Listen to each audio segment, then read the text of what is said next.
Hello மக்களே, நம்மளோட மகாநதி சீரியலில் என்னதான் நடக்குது அப்படிங்கிற மாதிரி இருக்குது. அவங்க வேலையை அவங்கவுங்க பார்க்குறாங்க அப்படிங்கிறது மட்டும்தான். ஆனால் காவேரியும் விஜயும் சந்திக்கிறாங்களா அப்படிங்கிற அது மட்டும் தவிர்த்துருக்காங்க. ஏன் தவிர்த்துருக்காங்க, சுச்சுவேஷன் அந்த மாதிரி இருக்கா அப்படின்னு சொல்லி தெரியல. ஆனால் ஒரே ஹாஸ்பிட்டலில் காவேரி இருக்காங்க, விஜய் வந்து வராரு. அப்பையும் பார்க்கல, என்ன ஆச்சு அப்படின்னு சொல்லி தெரியல. எதுக்காக இந்த மாதிரி கொண்டு போகிறாங்க அப்படின்னு தெரியல. ஆஃபீஸ் ரூமுக்குள்ளே, அதாவது ஹாஸ்பிட்டல் டாக்டர் ரூமுக்குள்ளே வந்து விஜய் போகவும் காவேரி வெளியே போயிட்டாங்க.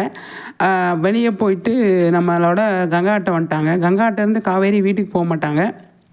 வீட்டுக்கு போகாமல் இருக்குமே விஜய் வந்துட்டு காவேரி வீட்டுக்கு தான் போயிருப்பா அப்படின்னு சொல்லிட்டு வீட்டுக்கு போகல. அங்கே வீட்டில் காவேரி இருக்க மாட்டாங்க. அப்போ வந்துட்டு விஜய் எங்கே போயிருப்பா, நம்ம போய் கண்டிப்பாக காவேரியை பார்த்தே ஆகணும் அப்படின்னு சொல்லிட்டு அவர் வந்து கிளம்பி தேடி வராரு. காவேரி எங்கே போயிருப்பாங்க அப்படிங்கிற ஒரு கேள்வி இருக்குது. ஆனால் நம்ம ஃபோனை எடுக்க மாட்டார், எல்லார்ட்டையும் ஃபோன் பேசுகிறாரு அப்படிங்கிற மைண்ட் செட்டில் அவங்க இருக்காங்க. இந்த வாரமும் கண்டிப்பாக வந்து விஜய் காவேரி மீட் பண்ண மாட்டாங்க அப்படிங்கிறது. லாஸ்ட்டில் ப்ரொமோ வர்றதுக்காக சான்ஸ் இருக்குது.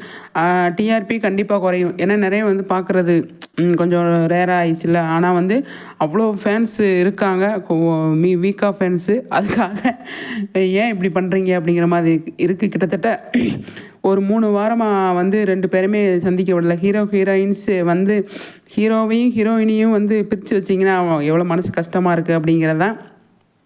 இது ஒரு சீரியல் பிரகாரம் பார்த்தோம் அப்படின்னா ஒரு காரணமாக தான் பிரிச்சுருக்கீங்க. ஆனாலும் பார்க்குற மக்கள் ஃபேன்ஸ்லாம் வந்துட்டு கொஞ்சம் ஒரு மாதிரியாக தான் இருக்குது. அப்பப்போ அவங்கள வந்து இது பண்ணியிருக்கலாம்.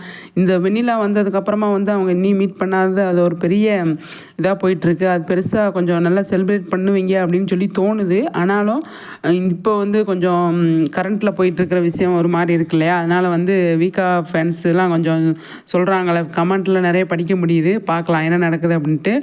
ஓகே ஃப்ரெண்ட்ஸ், உங்கள் கருத்துக்களை ஷேர் பண்ணுங்கள். நெக்ஸ்ட் வீடியோவில் சந்திக்கிறேன்.